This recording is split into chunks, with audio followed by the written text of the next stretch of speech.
Halo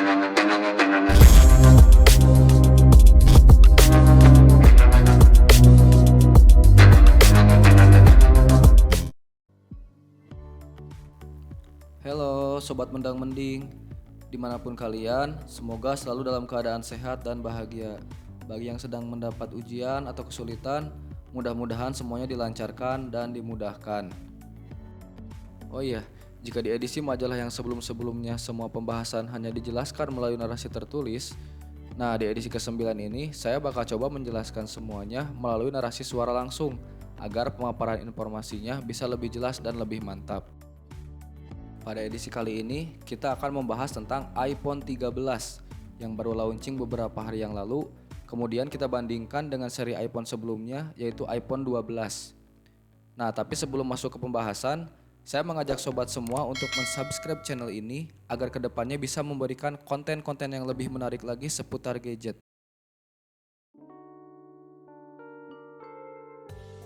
Pada tanggal 14 September lalu, Apple telah melakukan launching terhadap produk-produk baru mereka dalam acara yang bertajuk California Streaming. Produk-produk yang dilaunching oleh raksasa teknologi itu diantaranya iPad generasi terbaru, iPad mini, Apple Watch series ke-7, dan tentu saja yang paling ditunggu oleh pecinta gadget di dunia, iPhone 13 series. Tentu yang akan kita bahas hanyalah series iPhone terbaru saja, dan membandingkannya dengan seri iPhone terakhir yaitu iPhone 12. Oh iya, yang akan dibandingkan hanya versi basicnya saja, karena versi yang Pro akan kita bahas di video selanjutnya. Tanpa berlama-lama lagi, langsung kita buka halaman demi halaman majalah Mendang Mending edisi 9.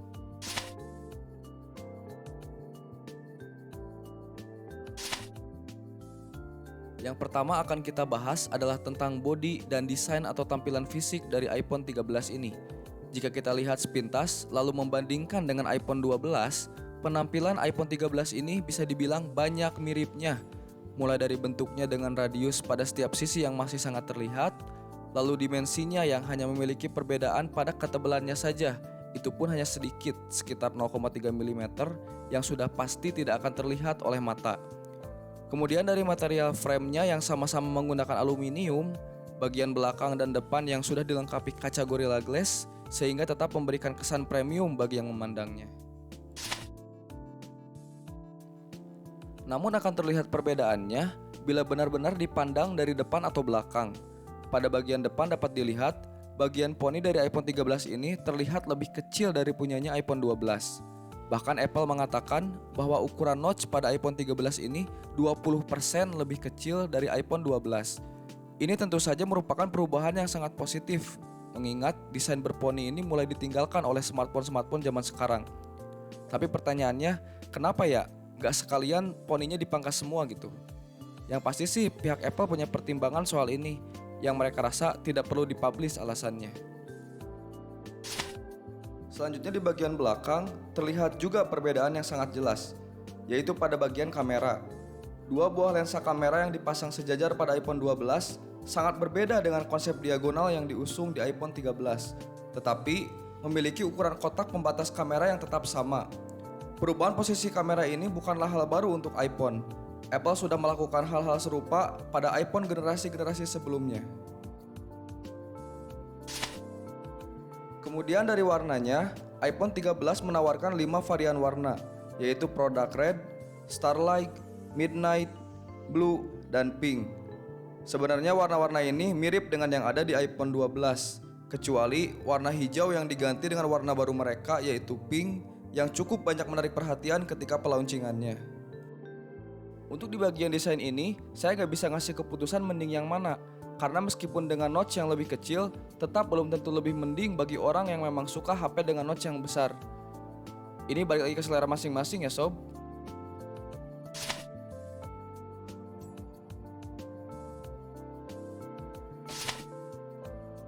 Berbicara soal smartphone baru, tentu saja tidak bisa dilewatkan untuk membahas performanya.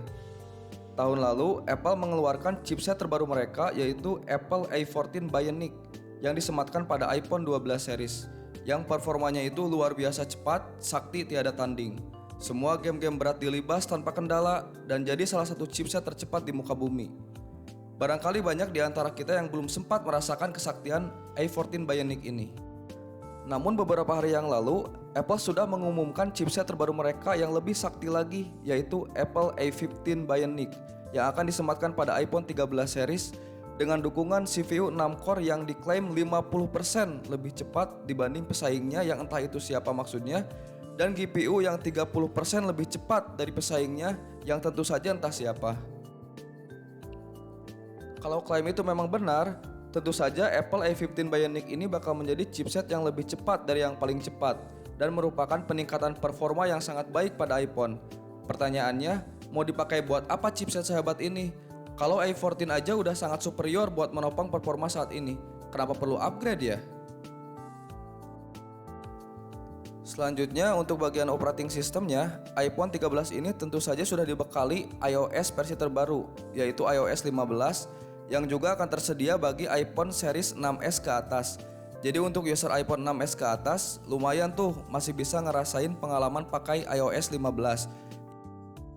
Oke, untuk sementara saya anggap semua klaim tentang chipsetnya itu adalah benar, sehingga untuk bagian platformnya, terutama performanya, lebih mending ini.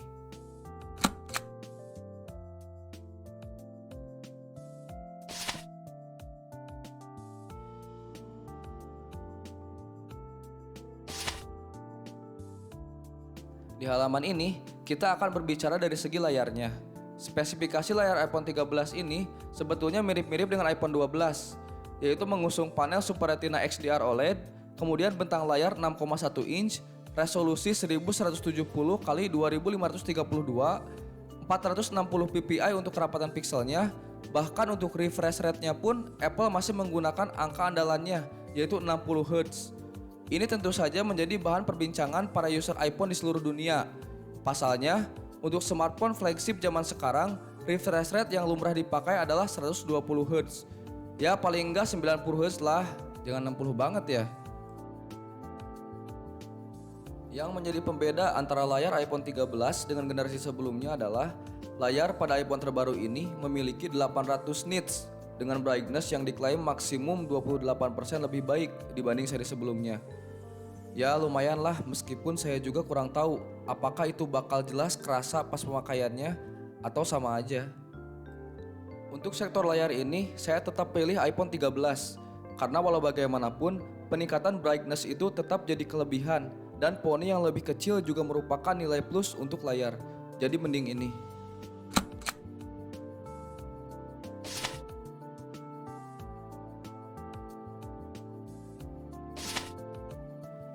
Di halaman ini kita bakal ngebahas sektor yang paling banyak dibicarakan setelah launching kemarin, apalagi kalau bukan kamera.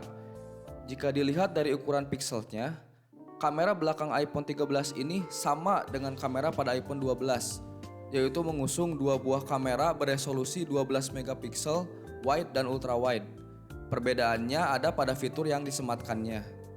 Apple mengatakan bahwa kamera wide pada iPhone terbaru mereka menggunakan sensor terbaru dengan ukuran 1,7 mikron atau 0,3 mikron lebih besar dari miliknya iPhone 12 yang diklaim bisa menangkap cahaya 47% lebih banyak. Kemudian fitur sensor Shift OIS atau Optical Image Stabilization yang terdapat pada iPhone 12 Pro Max bisa didapatkan pada seri iPhone 13 biasa alias Note Pro. Tak hanya itu, Apple juga mengungkapkan bahwa sensor pada kamera ultrawide mereka lebih cepat dari sebelumnya, serta bisa mengurangi noise. Dan yang mungkin paling spesial ada pada fitur videonya, yaitu Cinematic Mode, yang katanya bisa memilih fokus pada suatu objek bahkan ketika objek itu bergerak, dan bisa secara otomatis pindah antar objek ketika objek pertama menjauh dari kamera. Ini keren banget sih, jadi bisa ngambil video ala-ala film Hollywood.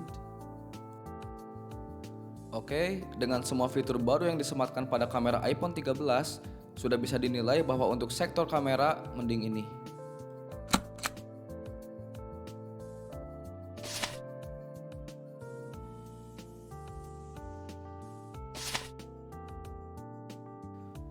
Di halaman ini, kita akan berbicara tentang memori. Sejak dulu, iPhone dikenal tidak pernah memiliki masalah dengan RAM. Bahkan untuk iPhone 13 tidak ada peningkatan spesifikasi pada sektor ini. Masih menggunakan RAM dengan kapasitas 4 GB yang sama seperti pada iPhone 12 series. Yang berbeda pada bagian internal storage-nya. iPhone terbaru ini tersedia mulai dari 128 GB, 256 GB, hingga varian tertingginya 512 GB. Varian 1 TB hanya tersedia pada versi Pro yang tidak akan bahas pada video ini. Dapat dilihat bahwa iPhone sudah mulai meninggalkan varian 64 GB-nya. Untuk memori eksternal, tentu saja iPhone tetap mempertahankan signature-nya dengan tidak memberikan slot eksternal. Dengan tersedianya kapasitas 512 GB, dapat disimpulkan untuk sektor memorinya lebih mending ini.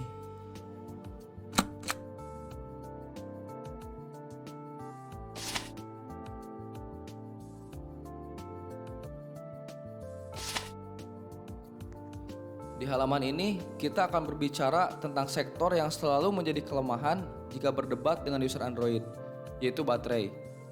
iPhone 13 menawarkan kapasitas baterai sebesar 3240 mAh yang diklaim bisa bertahan 2,5 jam lebih lama daripada baterai iPhone 12 yang hanya memiliki kapasitas 2815 mAh.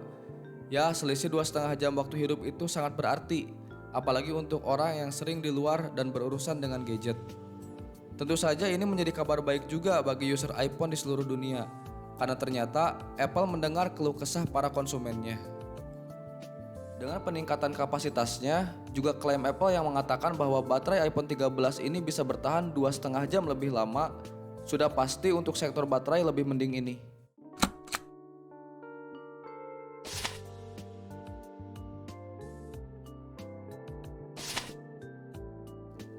Halaman terakhir dari pembahasan ini akan berbicara soal harga. iPhone 13 dibanderol mulai dari $799 untuk varian 128 GB atau sekitar Rp11.400.000. Kemudian untuk varian 256 GB, kita hanya perlu menambah $100 lagi atau sekitar Rp12.800.000. Dan untuk varian tertinggi yaitu 512 GB dibanderol dengan harga $1.099 atau sekitar Rp15.600.000. Tentu saja harga ini belum termasuk pajak cukai ketika masuk ke Indonesia. Ya, tetap ada sesuatu yang tidak berubah dari iPhone sejak dulu, yang tentu saja sobat semua sudah tahu ya.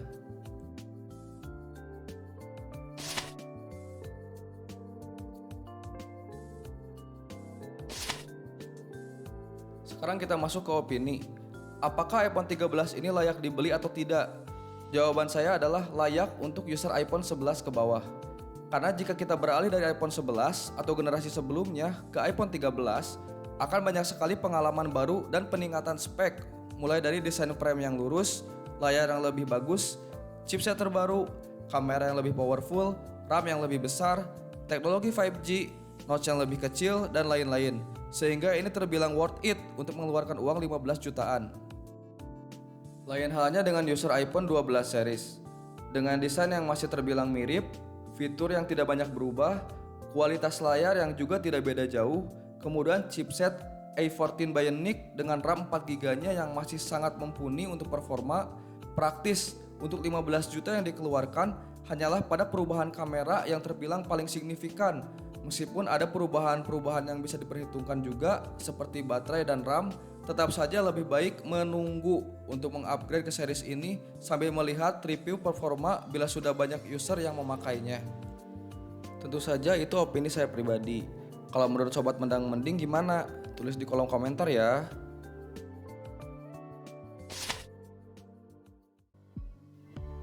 Oke, itu saja pembahasan di majalah Mendang Mending edisi ini. Semoga video ini membantu buat sobat yang lagi bingung mau beli atau upgrade gadgetnya. Jangan lupa like, comment, subscribe agar saya lebih semangat lagi mencari informasi tentang gadget, kemudian dituangkan menjadi konten agar sobat mendang mending gak bingung lagi kalau mau pilih-pilih gadget.